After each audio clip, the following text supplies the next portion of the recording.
Welcome back to this afternoon to our Refresh Your Future event. So this afternoon we've got Kelly who's joined us. So Kelly, welcome. Thank you for joining us. So could you tell me a little bit about your role and how long you've worked for the company? So I'm a learner recruitment officer and I've been with Busy Bees, the company, since 2006 and then moved over to training in 2015. Wow, a long time then. Yeah. So have you recruited a lot of people? Yeah, so we recruit a lot of apprentices, so we look at catering and also childcare as well. Lovely. So tell me, what's your typical day look like?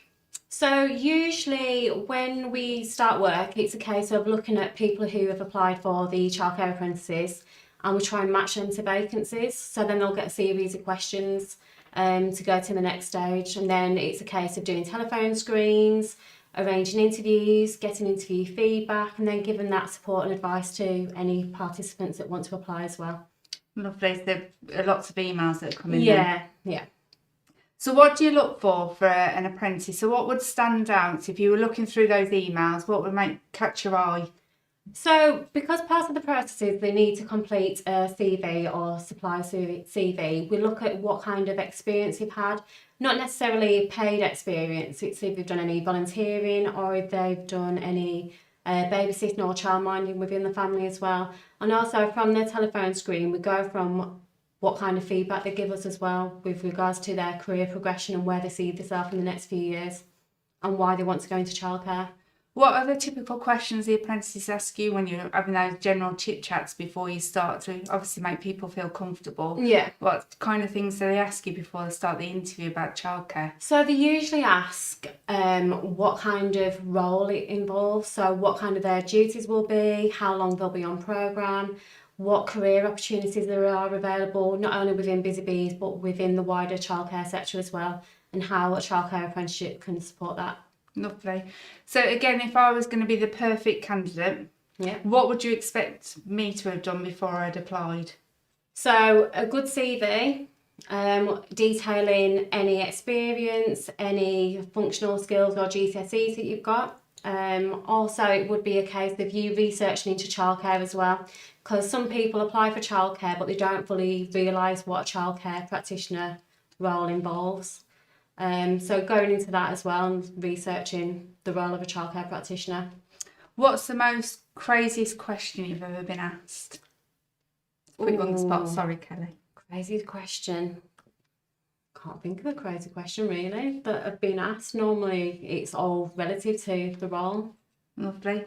So you talk about the questions. So they fill in the application form, they get a series of questions. What kind of questions will you be asking at that stage before the interview? We'll be asking them if they've looked into how they're going to travel to the setting, have they done research about a childcare apprenticeship, what entices them to apply for a childcare apprenticeship as well, and just various aspects relating to that really.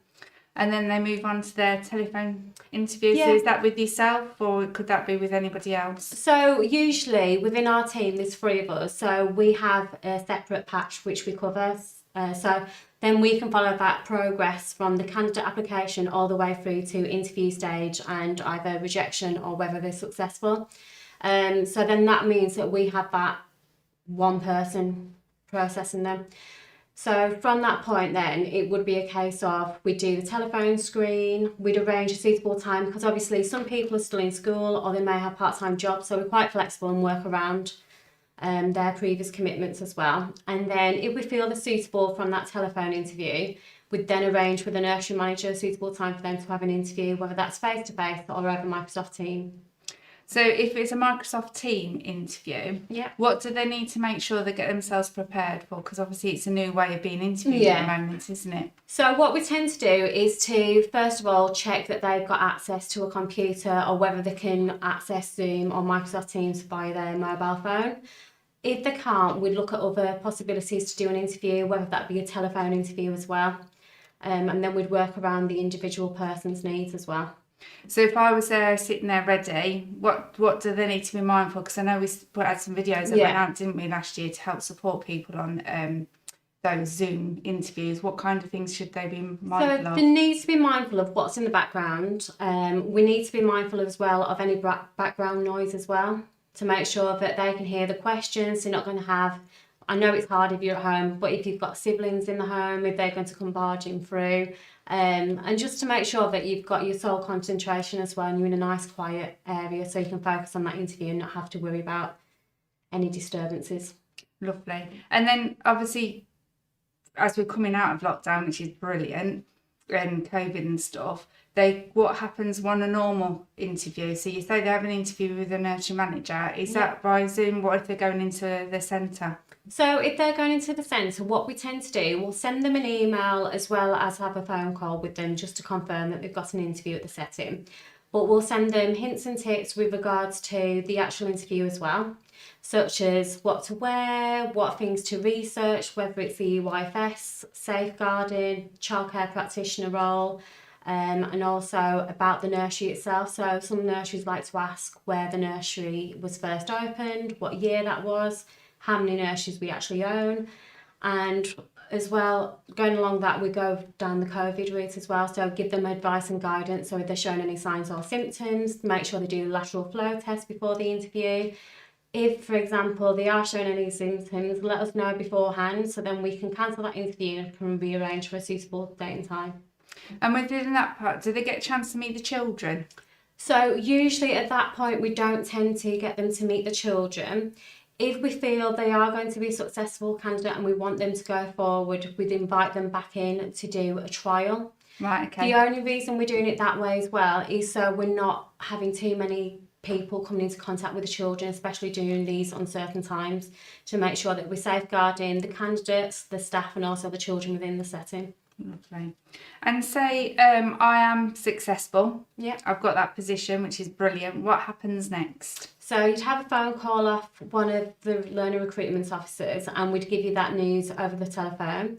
You'd also have a phone call off the nursery manager as well, because they'd be responsible for dealing with your contract, your DBS and new starter paperwork. You'd also receive an email just to confirm that you're being offered the training element of the apprenticeship. And then we'd send you some user guides as well with regards to your apprenticeship, so you know exactly what it's going to look like, what it entails. And so you've got that little bit of knowledge as well to share with your family, because obviously a lot of the apprentices that we employ are younger. So it's nice for the family to feel involved and they can see as well the process that they're going to go through. Lovely. And say I wasn't successful, what would happen then? So what we tend to do, if you are unsuccessful, we'd give you a call and we'd get as much information off that nursery manager so we could feed that back to you. So we could give you as much information, advice and guidance and support you as well. So it may be a case where they've had a high volume of applicants apply and you just may not have been the strongest candidate at that point of the interview. So what we'll do, we'll see if we've got any other vacancies within that area and try and get you an interview at that setting to try and help you, support you. Or it may be a case that you just need a little bit more experience or a little bit more knowledge around childcare. So again, we'll point you in the right direction for that in terms of researching on the internet or whether it's just volunteering within a childcare setting as well. Lovely. And how long do you think these interviews would take, do you think? So usually a face-to-face interview or a Microsoft Teams interview usually takes about 40 to 45 minutes. The interview itself is quite informal. What we're looking for at the interview stage is just for somebody that's got a passion and has done a slight bit of research. We're not expecting you to get all the answers correct. The most important thing is that you want to work with children and you've got that passion to work with children. You've looked down the route of where this role can lead you as well.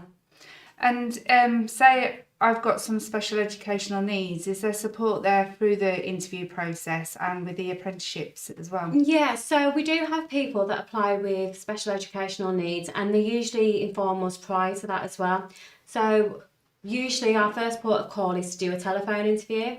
And for myself, I've had people that have applied and they've had a work coach that's contacted me and explained what their developmental needs or special educational needs are.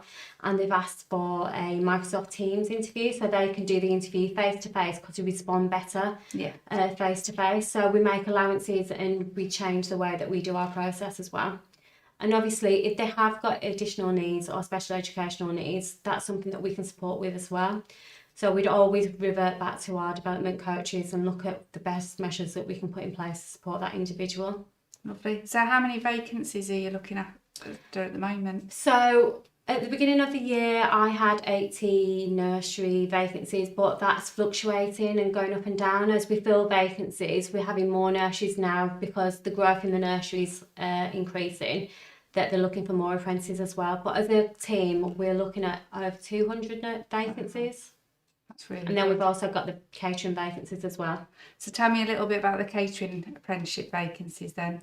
What is it, the same kind of format? Are they doing telephone screening? Is it to get interviewed by the manager and the chef, or? Yes, so it's a very similar format. So they will have a telephone interview. Obviously, the questions will be tailored to more the catering route as well.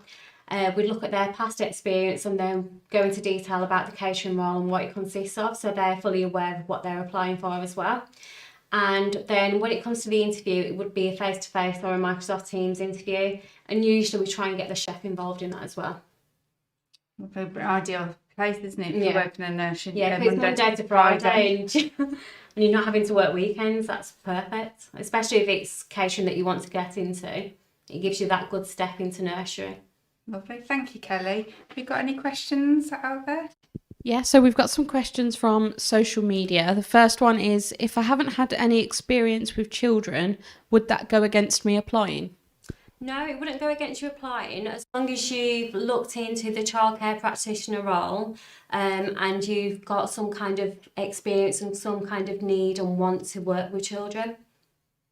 And someone else said, should they apply now even though they're still in school? Yeah, definitely. So if they apply now, what we can do, if they're due to leave, either if it's this year, what we can do, we can telephone screen them and we can do the interview process and just reserve that vacancy until September.